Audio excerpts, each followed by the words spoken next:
Okay, and it's also important to support organizations in your area, or if you're in Iceland, to support Birgitta-jonsdottir and to spread the word about what she's doing. Okay, enough of me, Birgitta. Continuing here on other issues or recapping things that you think are important for people to know about worldwide that just tuned in.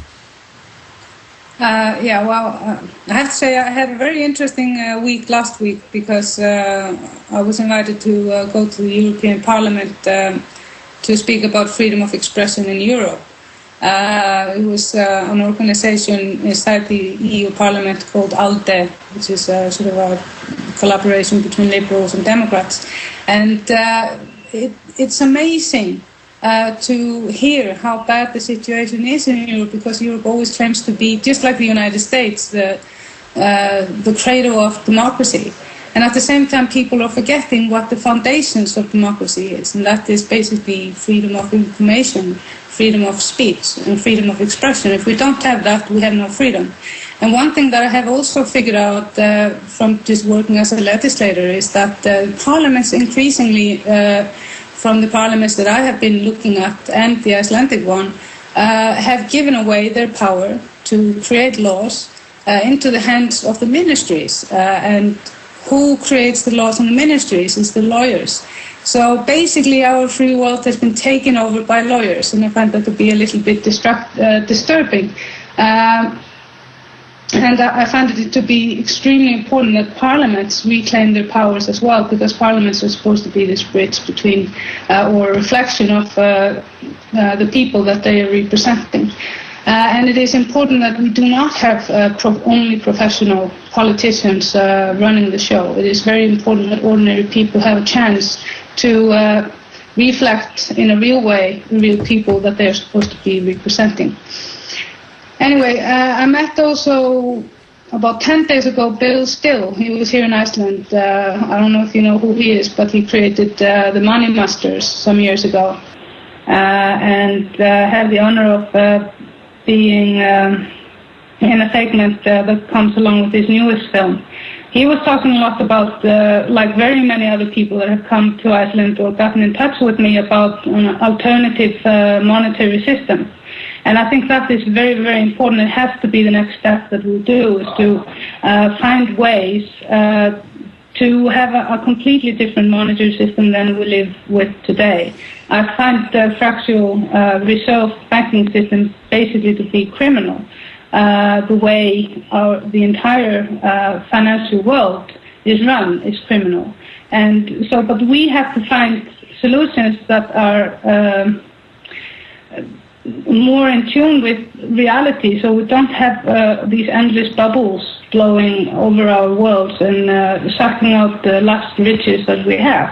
And to briefly boil that down, yes, I know about the Money Masters director. We actually carry that 3-hour film at Infowars.com that was put out over a decade ago, and is the preeminent work exposing the fractional reserve banking system that is mathematically designed to create more debt than you can physically pay back.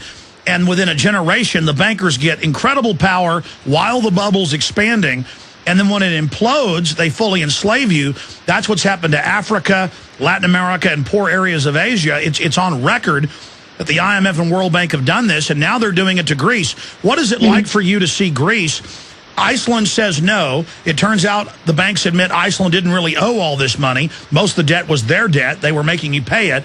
And that 600-plus islands, their roads, their infrastructure is being individually sold back to the banking and brokerage firm owners who are buying the islands from the Greek government with money they stole from the Greek people. I mean, this is incredible. It is really incredible, and I really feel for the Greek people.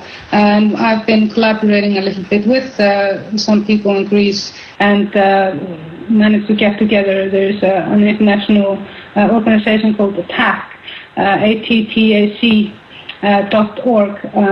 that have been fighting, the IMF and introducing such systems as the Tobin tax and so forth.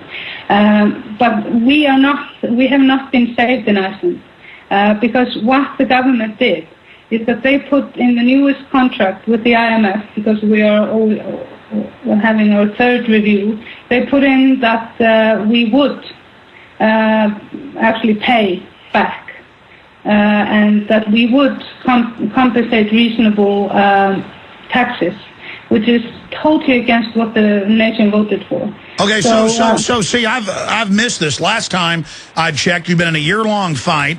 You had said, no, we're not going to pay these tens of billions of dollars that we don't owe to banks that sold derivatives. We're not going to have public groups pay private debt. And so the parliament passed that, and you're now saying the bureaucracy is circumventing the will of the people and the government. Well, the government, no. The government actually said, or the Icelandic finance minister and the head of the central bank signed the latest the latest contract with the IMF.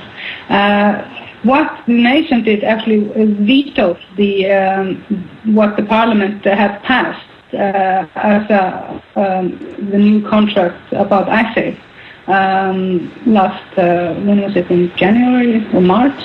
It's been so eventful this year. Anyway, so we are by far not saved, and I am sending out, as today, I am sending out right here and right now an SOS to help us get out of the IMF program. We do need the Plan B, and we do need all the possible help we can, and I really think that nations that have been struggling under the IMF program need to work together and to just inform each other what do we have to make sure that we have to look out for. For example, just recently, a month ago, one of our energy companies has been taken over or bought by a foreign investor, and that is always the first step in an IMF program. We will lose all our assets or all our natural resources to foreign investors, multi-corporations, just like what happened in Bolivia.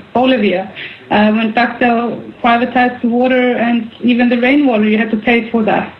So we're not safe yet. So we need all the help. But you did win that major victory in saying no up front. But of course, they never back off. They just keep pushing and pushing and pushing. Going back to WikiLeaks here briefly. I mean, this is such a huge story. Is there anything else you can tell us, or just in one statement without me interrupting, break down your part in that saga? I mean, so we can understand how you guys release things, or how you're involved with WikiLeaks, how the famous Baghdad massacre footage from 2007 got released a few months ago, showing them shooting the van full of kids, killing the Reuters reporter, and then laughing about it. And we'll play some of that video in the background while you're speaking. I mean, can you talk about your involvement in that video?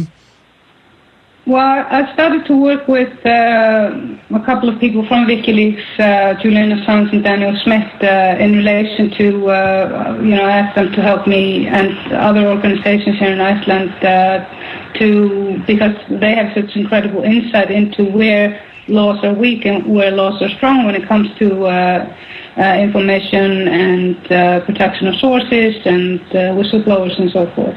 So I started to work with them.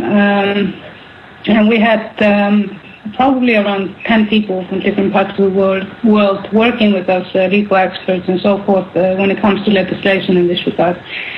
So during that period, it was quite an intense work period, March. I saw the Iraqi video, and I decided to help with that in any which way I could during my Easter holiday from the Parliament. Because, I am one of these people that helped organize protests against this war before it became a reality. And knowing how war is, I know that there's always war crimes and hideous things that happen that nobody will ever get to know. So when I saw this video, it was just a confirmation on what I had heard but not seen, and it was such an incredibly shocking scene to see, and particularly after you knew who they were blasting down. And just this general emptiness in the video, the complete disrespect for the people they had just killed or were about to kill. Yeah, even if you're going to kill somebody, you should be reverent about it. This childlike, I mean, I saw videos of the G20 protesters singing "Oh Canada, oh Canada," and police beating men, women, and children. and I saw the comments going, yeah, beat them hippies. I mean, again, they're fighting against the corrupt banks that are robbing us. But even if they are hippies, what's wrong with that?